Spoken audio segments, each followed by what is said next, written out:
ਭਾਈ ਹਰਮਿੰਦਰ ਸਿੰਘ ਜੀ, ਵਾਹਿਗੁਰੂ ਜੀ ਕਾ ਖਾਲਸਾ ਵਾਹਿਗੁਰੂ ਜੀ ਕੀ ਫਤਿਹ। ਵਾਹਿਗੁਰੂ ਜੀ ਕਾ ਖਾਲਸਾ ਵਾਹਿਗੁਰੂ ਜੀ ਕੀ ਫਤਿਹ ਜੀ। ਭਾਈ ਸਾਹਿਬ ਜੀ, ਤੁਸੀਂ ਕੱਲ ਵੀ ਜਿਵੇਂ ਉੱਥੇ ਤੁਹਾਨੂੰ ਦੇਖਿਆ ਸੀਗਾ ਬੜੇ ਐਕਟਿਵਲੀ ਪਾਰਟਿਸਿਪੇਟ ਕਰ ਰਹੇ ਸੀਗੇ, ਜਿਹੜਾ ਕੱਲ ਆਪਾਂ ਡੈਲਾਵੇਅਰ ਦੇ ਵਿੱਚ ਪ੍ਰੋਟੈਸਟ ਕੀਤਾ ਸੀ ਮੋਦੀ ਦੇ ਅਗੇਂਸਟ। ਅੱਜ ਇੱਥੇ ਆਪਾਂ ਨਿਊਯਾਰਕ ਦੇ ਵਿੱਚ ਆਏ ਹਾਂ, ਸੰਗਤਾਂ ਇੱਥੇ ਇਕੱਠੀਆਂ ਹੋਈਆਂ ਨੇ।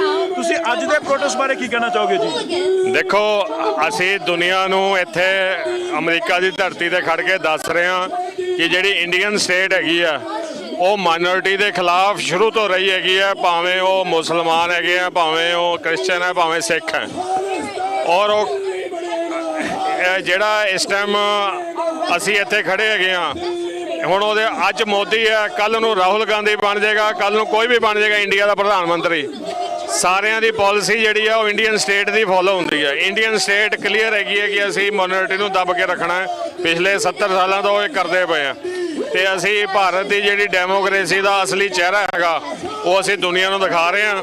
ਕੱਲ ਕੁਆਡ ਦੀ ਮੀਟਿੰਗ ਸੀਗੀ, 4 ਪ੍ਰਧਾਨ ਮੰਤਰੀ ਆਏ ਸੀਗੇ, ਆਸਟ੍ਰੇਲੀਆ, ਜਾਪਾਨ, ਅਮਰੀਕਾ ਤੇ ਇੰਡੀਆ ਦਾ।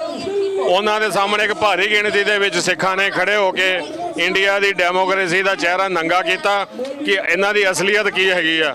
ਔਰ ਅੱਜ ਇੰਟਰਨੈਟ ਦਾ ਜ਼ਮਾਨਾ ਹੈ, ਸਾਰੀ ਦੁਨੀਆ ਸਭ ਕੁਝ ਦੇਖ ਰਹੀ ਆ।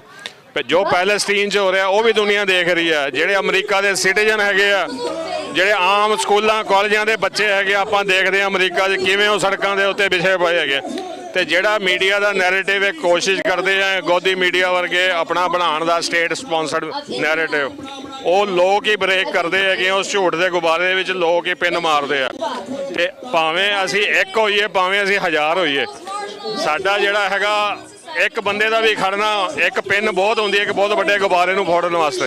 ਤੇ ਅੱਜ ਮਹਾਰਾਜ ਦੀ ਕਿਰਪਾ ਨਾਲ ਇੱਥੇ ਲਹਿਰਾਂ ਬਹਿਰਾਂ ਹੋਈਆਂ ਪਈਆਂ, ਬੇਅੰਤ ਖਾਲਸੇ ਆਏ ਹੋਏ ਹੈਗੇ ਆ। ਔਰ ਜਿਹੜਾ ਭਾਰਤ ਦਾ ਜਿਹੜਾ ਡੈਮੋਕ੍ਰੇਸੀ ਦਾ ਚਿਹਰਾ ਜਿਹੜਾ ਉਹਨੂੰ ਨੰਗਾ ਕਰ ਰਿਹਾ, ਤੇ ਮਹਾਰਾਜ ਦੀ ਬਹੁਤ ਚੜ੍ਹਦੀ ਕਲਾ। ਅਸੀਂ ਬਹੁਤ ਜਲਦ ਜਿਹੜਾ ਆਪਣਾ ਕੌਮੀ ਘਰ ਖਾਲਿਸਤਾਨ ਦੇ ਵੱਲ ਵੱਧ ਰਹੇ ਹਾਂ। ਦੁਨੀਆ ਦੇਖ ਰਹੀ ਹੈ, ਦੁਨੀਆ ਸਮਝ ਰਹੀ ਹੈਗੀ ਇਹ ਸਿੱਖਾਂ ਦਾ ਮਸਲਾ ਕੀ ਹੈ, ਸਿੱਖਾਂ ਨੂੰ ਖਾਲਿਸਤਾਨ ਚਾਹੀਦਾ ਕਿਉਂ ਹੈ। ਅਸੀਂ ਆਪਣੀ ਗੱਲ ਦੱਸ ਰਹੇ ਹਾਂ ਦੁਨੀਆ ਦੇ ਪਲੇਟਫਾਰਮ ਤੇ ਆ ਕੇ। ਤੇ ਜਿਹੜਾ ਮੋਦੀ ਨੂੰ ਮਿਲਣ ਤੋਂ ਪਹਿਲਾਂ ਜਿਹੜੇ ਸਿੱਖ ਨੁਮਾਇੰਦੇ ਮਿਲ ਕੇ ਆਏ ਆ, ਉਹਦੇ ਨਾਲ ਇੱਕ ਟੇਬਲ ਦੇ ਉੱਤੇ ਜਿਹੜੀ ਖਾਲਿਸਤਾਨ ਦੀ ਜਿਹੜੀ ਇਹ ਗੱਲ ਆ ਗਈ ਹੈਗੀ ਆ। ਤੇ ਇਹ ਬਹੁਤ ਇੱਕ ਚੜ੍ਹਦੀ ਕਲਾ ਵਾਲੀ ਗੱਲ ਹੈਗੀ ਆ। ਤੇ ਮਹਾਰਾਜ ਦੀ ਕਿਰਪਾ ਨਾਲ ਅਸੀਂ ਬਹੁਤ ਜਲਦ ਆਪਣਾ ਕੌਮੀ ਘਰ ਖਾਲਿਸਤਾਨ ਬਣਾਵਾਂਗੇ ਜੀ। ਵਾਹਿਗੁਰੂ ਜੀ ਕਾ ਖਾਲਸਾ ਵਾਹਿਗੁਰੂ ਜੀ ਕੀ ਫਤਿਹ।